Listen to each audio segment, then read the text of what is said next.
আসসালামু আলাইকুম। কেমন আছেন সবাই? আশা করছি যে যেখানেই আছেন ভালো আছেন, সুস্থ আছেন।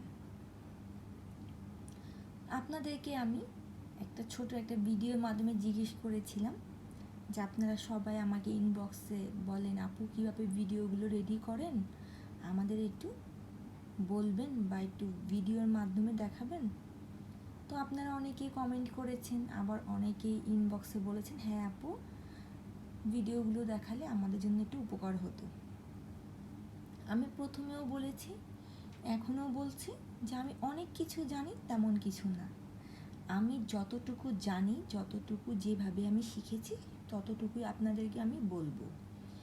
ভিডিওর মধ্যে ভিডিও করা, দেখানোর যে জিনিসগুলো আমি কিভাবে করেছি বা কিভাবে করছি, বলার মধ্যে বা দেখানোর মধ্যে যদি কোনো ভুল হয় আপনারা অবশ্যই আমাকে কমেন্ট করে বলবেন যে আপু এই জায়গাতে এইভাবে নয়, এইভাবে করতে হয়। আপনারা মনে করবেন না আমি রাগ করব, আমি কোনো রাগ করব না, কারণ শিখার কোনো শেষ নেই। চলুন তাহলে আপনাদেরকে বলি প্রথমে আমি কিভাবে রন্ধন শিল্প বাই সামিনাতে যে ভিডিওগুলো রেডি করতাম, কিসের মাধ্যমে কি দিয়ে ভিডিওগুলো আমি তৈরি করতাম তা আপনাদেরকে এখন আমি দেখাবো আর বলে দিচ্ছি কীভাবে করছি সব কিছু। যখন আমি চিন্তা করলাম আমি একটি রান্নার রেসিপির জন্য একটা পেজ খুলব, প্রথমে আমার রন্ধন শিল্প বাই সামিনা ফেসবুকেই পেজ খোলা হয়। পেজটা সম্ভবত খোলা হয় অগাস্টের 28 তারিখে 2019 সালে। প্রথম আমি রন্ধন শিল্প বাই সামিনার পেজটা খুললাম। এরপর যখন আমি রান্নার রেসিপিগুলো করতাম তখন আমার কাছে না ছিল কোনো স্ট্যান্ড, না ছিল কোনো লাইট, না ছিল কোনো মাইক্রোফোন। তখন রান্নার ভিডিও করার এই একটাই ছিল আমার ভরসা, এই ফোনটা। আমি এই ফোনের সাহায্যেই আমার রান্নার ভিডিওগুলো করতাম। এই ফোনে যখন আমি রান্নার ভিডিওগুলো করতাম তখন এই এক হাতে আমার ফোন থাকতো, এই হাত দিয়ে আমি রান্না করতাম আর আমি কথা বলতাম। আপনারা যখন আমার প্রথম দিকে ভিডিওগুলো দেখবেন সেটার মধ্যে সাউন্ড একটু কম, আলো একটু কম। তখন আমি আস্তে আস্তে চিন্তা করলাম রেসিপিগুলো আর একটু কীভাবে ভালো করা যায়। তখন আমি আমার হাজবেন্ডকে বললাম আমার ভিডিওগুলো ভালো হচ্ছে না, লাইটের আলো কম আসছে, কথার সাউন্ডটাও কম আসছে, যা মানুষদের হয়তো বুঝতে অসুবিধা হচ্ছে। আর হাত দিয়ে ধরে ভিডিও করার কারণে যখন আমি ভিডিওগুলো করতাম বা এডিটিং সময় দেখতাম আমার ভিডিওগুলো এরকম কাঁপছে। দেখবেন অনেক সময় ভিডিওগুলো করার সময় যদি হাতে থাকে, কোনো স্ট্যান্ড না থাকে, তখন ভিডিওগুলো এরকম নড়ে, সেটা দেখতে খুব বিরক্ত লাগে। তখন আমি উপলব্ধি করলাম যে ভিডিওগুলো দেখতে আমার কাছে খারাপ লাগছে, অন্য যারা দেখবেন আপনাদের কাছেও খারাপ লাগবে, যেমন ভিডিওগুলো এরকম কাঁপছে কেন। তাকে বলার পর সে আমাকে এমন একটা লাইট এনে দিলেন। এই লাইটটা চার্জের মাধ্যমেই আপনার ব্যবহার করতে পারবেন, এর কোনো ব্যাটারি কোনো কিছু লাগে না, এটার সাথে এমন একটা চার্জ থাকে। এই চার্জের মাধ্যমে আপনারা এই লাইটটা ব্যবহার করতে পারবেন। এই যে দেখুন, এটা কম বেশি করেও করা যায়, যা ভিডিও করার ক্ষেত্রে খুবই উপকারী, দেখতেই পাচ্ছেন। এই লাইটটা আনার পর সে আমাকে এই মাইক্রোফোনটাও গিফট করলো। মাইক্রোফোনটা দেখতে এমন,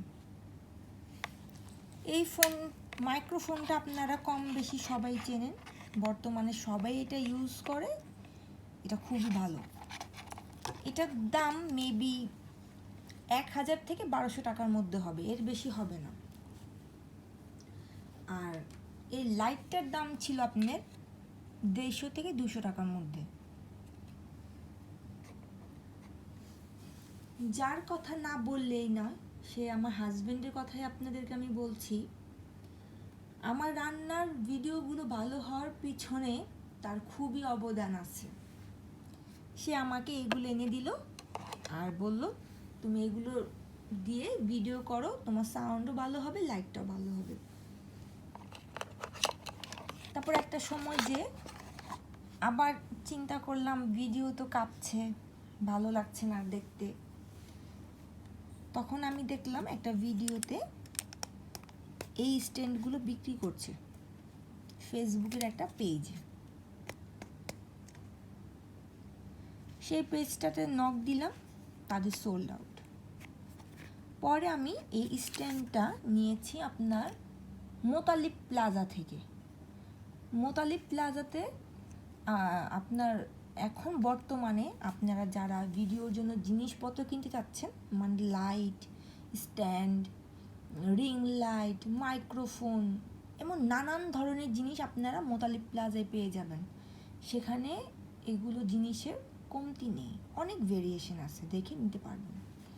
তখন আমি এই স্ট্যান্ডটা কিনলাম 300 থেকে 400 টাকার মধ্যে। এখন মনে হয় একটু কমেছে দামগুলো, তখন নতুন ছিল, নতুন অবস্থায় নিয়েছিলাম বলে দামটা একটু বেশি হলো। এটা নেওয়ার পর ভিডিওগুলো মোটামুটি ভালোই হচ্ছিল। এরপর একদিন হাজবেন্ড দেখলাম হঠাৎ করে একটা রিং লাইট নিয়ে হাজির। রিং লাইট দিয়ে সে বলল, এই লাইটটা জ্বালিয়ে ভিডিও করলে ভালো, কারণ এই লাইট দিয়ে ভিডিও করলে বেশি সময় চার্জ দিয়ে ভিডিও করা যায় না। অনেক সময় দেখা যেত চার্জ শেষ হয়ে গেছে, আমার রেসিপিটা অফ করে এটা চার্জ দিয়ে আবার আমার রান্নাটা শুরু করতে হতো। সেই জন্য সে আমাকে একটা রিং লাইট এনে দিল। রিং লাইট আপনারা মোটামুটি সবাই চেনেন, তাই আমি আর দেখালাম না রিং লাইটটা। যদি আপনারা দেখতে চান আমাকে কমেন্ট করে দিবেন, আমি আপনাদেরকে সেই ভিডিওটা দিয়ে দিব। এভাবে আস্তে আস্তে আমার ভিডিওগুলো যাত্রা শুরু হলো। আপনাদেরকে আমি বললাম প্রথমেই ছিল শুধু একটা মোবাইল দিয়ে শুধু ভিডিও করতাম। তারপর আস্তে আস্তে উপলব্ধি করলাম যে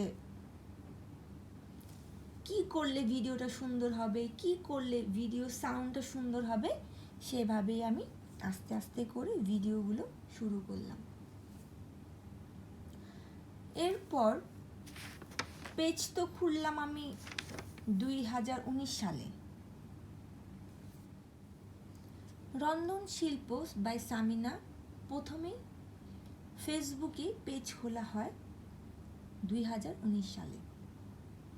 এরপর মনে হলো পেজ থেকে তো অনেক দিন হলো, এবার তাহলে ইউটিউবে একটা চ্যানেল খোলা হোক। ইউটিউবে চ্যানেলটা খোলা হলো আপনার মের 7 তারিখে 2021 সালে।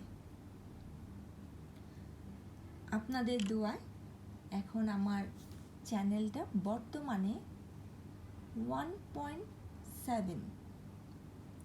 যদি আপনারা একটু আমাকে সাহায্য করেন, অবশ্যই 1.7 থেকে 2, 3, 4, 5 এরকম অনেক সামনে যেতে পারবো, যদি আপনারা আমাকে একটু সামনে এগিয়ে যেতে সাহায্য করেন।